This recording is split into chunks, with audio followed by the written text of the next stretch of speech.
Like I said, I have 2 fights left on my UFC contract. We're still in the first quarter of 2024. I don't know, and I'm sure, I wonder, do they know? There's been no talk about like anything, you know, so I wonder what next. I need discussion or conversation because, you know, if I lose interest, if I'm not getting anything back, I just drift off, my man. So I hope I can get something in. The opponent doesn't matter. I just wish for a nice run up, you know, a bit of transparency. Let me go for it again. So Conor's on his whole media tour and he's getting asked a lot of questions, but he's also obviously getting asked about like, when's he going to fight again? It's like, who do you believe? Like Conor saying, I wanted to get a fight. Do you believe that? Or do you believe kind of Dana when he's saying, you know, Conor's got a lot of money, you know, like he doesn't want to, it's hard to nail him down. Well, I guess, so if we're looking at from an incentive structure, what is the incentive for the UFC not to book it? So some people are suggesting that at this point in his career, they're doing the same thing that they have perhaps been accused of previously, which is trying to devalue their star as he's on the way out. But by doing that, it means that when it comes to the end of his contract, which eventually it will happen, regardless of whether he decides to sign again or not, but you know, you're taking opportunity away from all of your competitors, aren't you? By devaluing McGregor to the point where, well, he's not fought and now he is going to fight and maybe he doesn't have a good performance. That's what some people are saying. But so the argument is that he's at the end of his contract? Because if he's got a 4-fight contract, he's got 2 left. And he says that in every interview. I've got 2 fights left on my UFC contract. Oh, no. But he's had 2 fights. If that's on the tip of your tongue, I have 2 fights left on my contract, shows you that he... But like, he obviously could make... get that done, he could make millions in any promotion he wants to fight in, if he wants to fight. Because obviously he could do boxing. He doesn't need a promotion at all. No, he doesn't. Well, so this is the whole conversation then. That you're thinking that the fact is that he is trying to fight. He's got those 2 fights left, and Dana is saying, nope, haven't got anything for you. Well, who does Conor want to fight? Well, Pacquiao for ages, right? But I don't think that's... But he could still do that. He could still do that, but he can't already do that, did that while he's under contract, right? So he needs to fight. We did it with Mayweather. Yeah, but it was a different time, wasn't it? You don't think they would do that again? I don't think they'd co-promote that again. No. Do you? I don't think so, no. I mean, it's a hard one to say. I wouldn't buy it. No, I wouldn't buy it either. I think it was just the fact that Conor was at the pinnacle of where he was at that point. Yeah. And it was so beautifully orchestrated by him and sort of like his team to consistently mention Floyd up to that point. Whereas with this, you know, if he had beaten Dustin Poirier that first time round and then he was on to fight Pacquiao, then yeah, absolutely, there was definitely co-promotion opportunity there. Do you think he's looking around right now and he's seeing, you know, what Nate Diaz has done and a few other guys? I know Nate is fighting Jorge, and I don't think that's probably going to be a massive seller, but do you think McGregor's looking at that and goes, I should and could be doing that, but I can't. So I want to get these fights in and out of the way as fast as possible so I can have a Pacquiao fight, or I can fight whoever, you know, he wants to fight outside of the UFC. I mean, I still think Conor McGregor, you know, the McGregor and sports entertainment thing, whatever his brand is called, if he was to put on an MMA show outside of the UFC, it could be one of the biggest competitors to the UFC. If McGregor started running his own shows where he was fighting at the top and he did, say, I don't know, 1 or 2 a year, like, it could be really fascinating. Maybe the case is the UFC just don't want to see their biggest star ever start a promotion like a Masvidal has with his bare knuckle MMA thing that he's doing. What is it about 2 fights out where they're already playing hardball? Like, is the idea that if he wins, there'll be this hype train for Conor to fight for another big fight? Is there that idea? Because then it's like, oh, then he has this massive fight that needs to get booked. The public's demanding it, and we don't have a contract in place, and so he can have this fight and then just bail. I get it for their last fight on the contract. I get it then. But I think they would much more readily want to cash in as soon as possible on getting him booked, getting him returned. I don't buy the idea that the UFC, who's obsessed with making cash, is just not interested all of a sudden. And they did they did the whole season, The Ultimate Fighter. There's clearly something that they were trying to set up there. They could barely get him in there. He was only in there for like a couple weeks. It was very obvious that he was just like, all right, what's the bare minimum I can do so I can leave? And actually, let's do even less than that. And the UFC will just work with the footage they got. Because I'm a big star. And I can do whatever the hell I want. I mean, like, the other reality is, like, well, maybe he wasn't ready to re-enter the pool, and then he does re-enter the pool, then USADA goes away, and then he finds out the film's coming out in March and knows he's going to have to do a load of promotion for it, so... But he could have fought in January. Yeah, I mean, January was, like, maybe the only time that would have worked, and there was a discussion about that. But in that interview yesterday, it's just like, he says that there's not even really any conversation going on with the UFC right now. He looks upset when he's saying it, because it's like, there's not even a conversation, so I don't know what's happening. Like, so... Which is a bit peculiar, because wouldn't you and your team be responsible for actively trying to get those fights as well? I mean, I suppose the UFC can go to Conor McGregor as much as they can and go, do you want to fight? And he'll go, nah. So if he's just repetitively saying no to things, ultimately you go, okay, well, he doesn't want to fight then, and we'll move on with what we need to move on with. Maybe now he's just getting a little bit aggy, where he's just like, actually, hold on, like the ex-girlfriend or the girlfriend that's not getting enough attention, to go, wait, where's all the attention you were giving me last year? Why isn't it here anymore? It's just like, well, that's not our fucking problem. We've got other shit to do. Well, so like, what do we usually see when somebody really wants to fight somebody and it doesn't seem to be happening? We see Ngannou show up at a Tyson Fury fight, and he ends up standing with him in the ring, and he asks him if he got a big Corey. So we see that with all those, like Tom Aspinall. They came out of nowhere, didn't it? Tom Aspinall with John Jones. He just met up with him to do. He was like, fuck it, I'm getting in there and I'm demanding this from him. Yeah. We're not seeing any of that from Conor. No. Maybe Conor's too prideful to do that. I don't know. But you generally see when somebody really wants to fight, they create the demand for it. And one of the ways of doing that is getting in the same room, doing a face-off, saying, this is the fight to make. I'm aiming for this month. We're just waiting on the UFC, like putting the pressure on the UFC.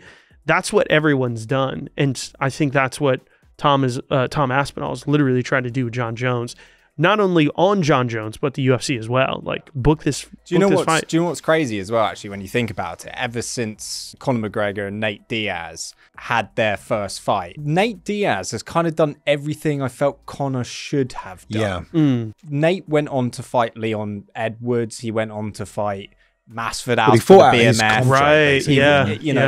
He ultimately had the fight that he had with Tony Ferguson, and then he left the UFC. He went out and he found a boxing match to get himself paid, and probably got paid really handsomely for it. And now, again, we don't really know how much it's going to do outside of the UFC with Masvidal, but he's fucking going for it anyways. And it's kind of weird watching Nate do kind of what Conor should have done. Do you think, like, on top of everything that's happened, ultimately Conor assessed the situation and he was just like, do you know what? I don't think I could do this without the UFC. In the times that he's come to the end of his contract, previously, have it, instead of going, I'm going to test the waters, I'm going to do this for myself, like the Randy Couture's, like the Tito Ortiz's and all of those guys that have left before him, and the Francis Ngannou's. To his credit, he's always been an extremely loyal person.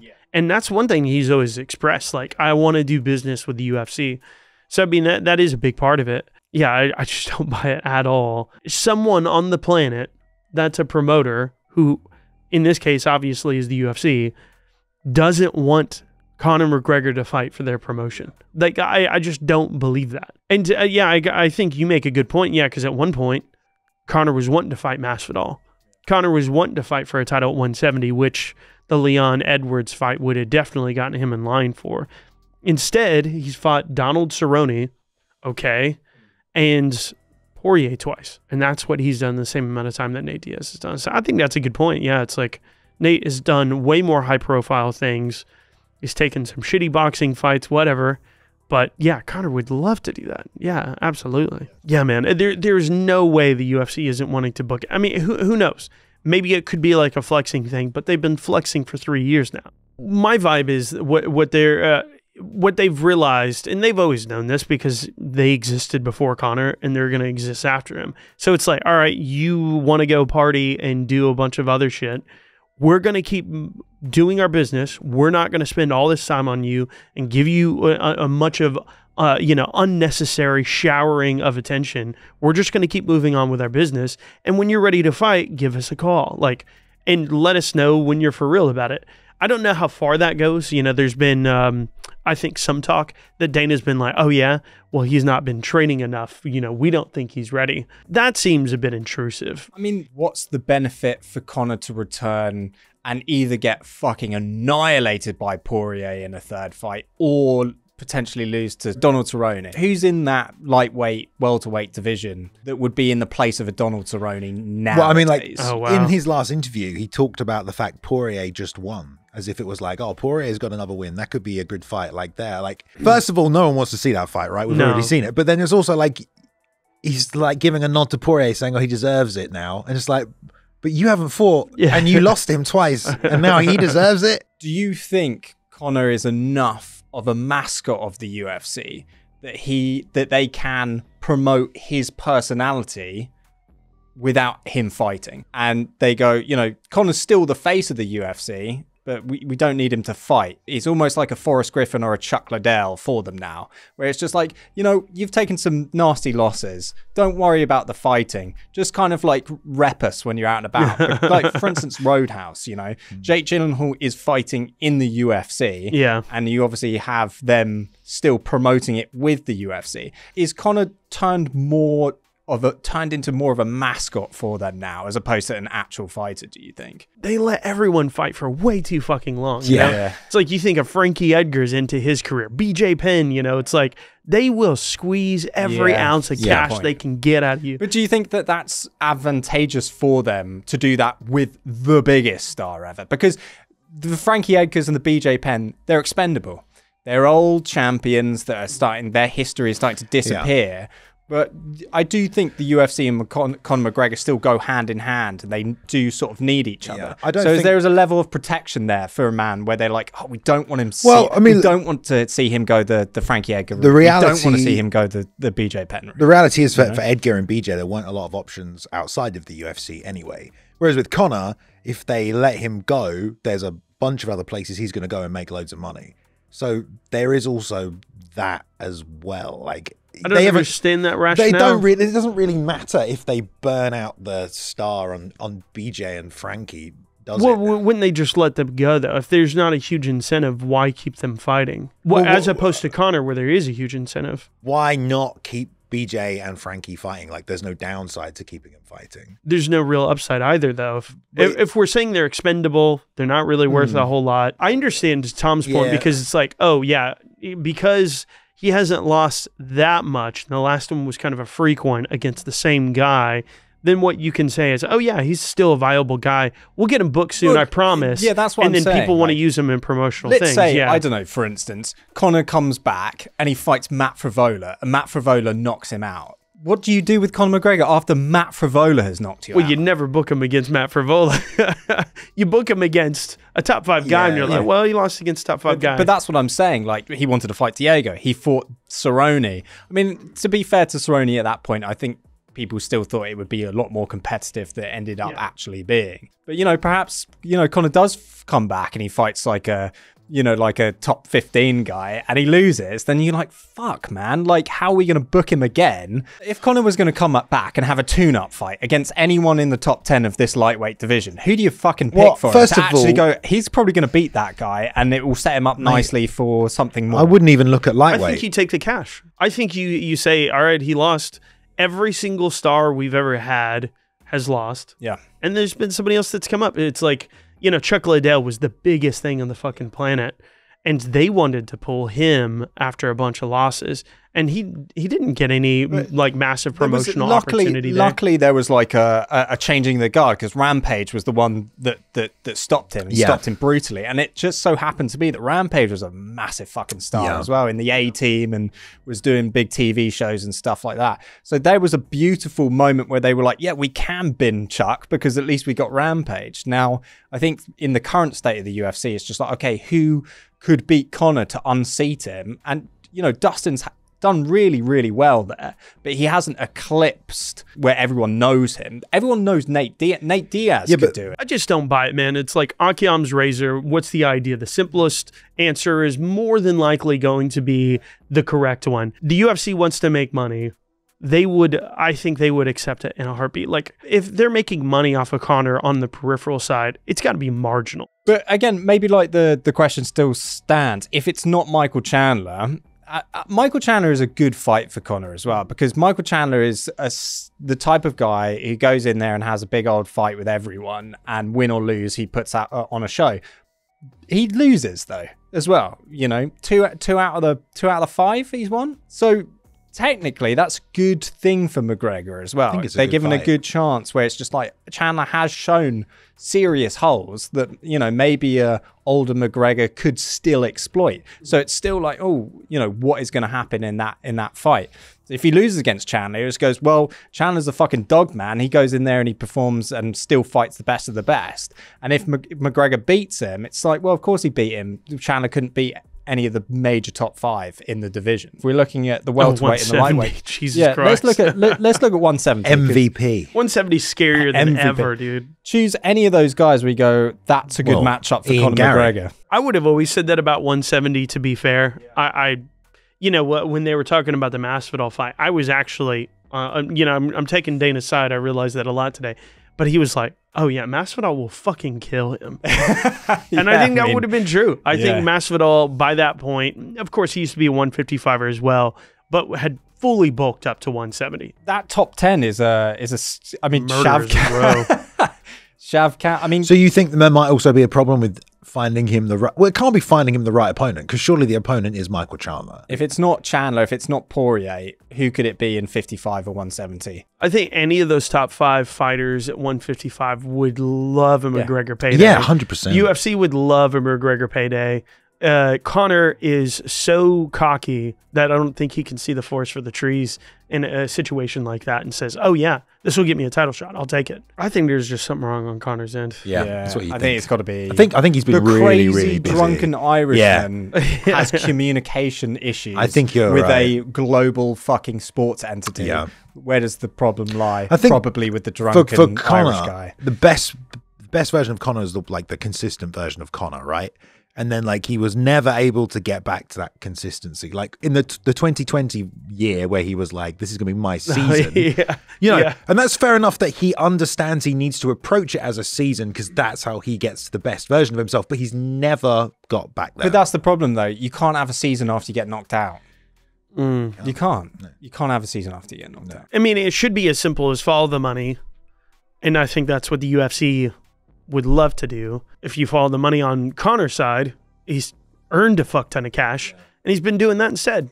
That's what I think has been going on. I think he's been living a totally different life that's a lot more fucking cushy than getting up and training like fuck. I mean, he's still in shape, but like actual camp training is a totally different thing. I do want to know who chat trusts more, though, if they trust UFC or Conor McGregor more.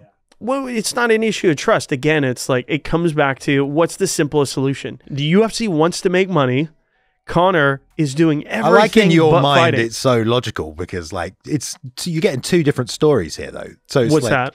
Well, Conor McGregor saying he wants to fight but he can't, and the UFC aren't booking him, and the UFC are saying we're trying to book Conor but he doesn't want to fight. So it's like, well, I'm saying what's the most simple answer to this thing?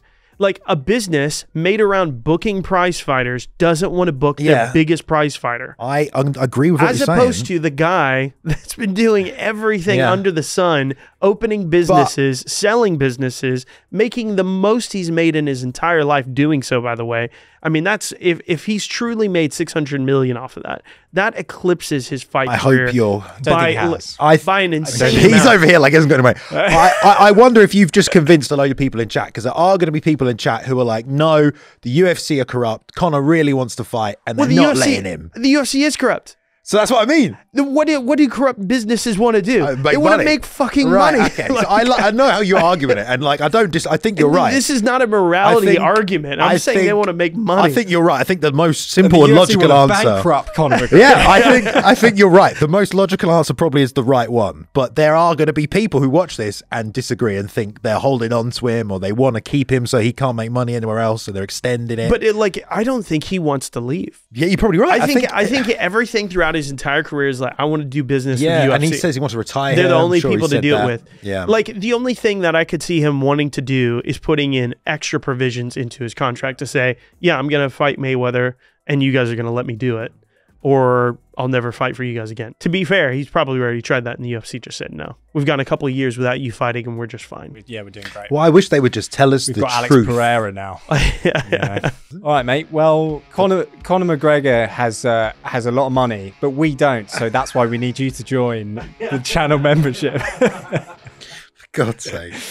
And you can do that for as little as $2.99. Yeah, don't buy Irish Stout from Asda. Subscribe to our OnlyFans. Sorry, membership. Yeah, that's it. Membership. Yeah. Yeah. Speaking of our OnlyFans, why don't you go and give him a nice little tease? He's losing weight at the moment, aren't you? 91 I have. to 87. I've been losing a little bit of weight. Yeah. The photo sheet, lay it down there. Smashing some wankers.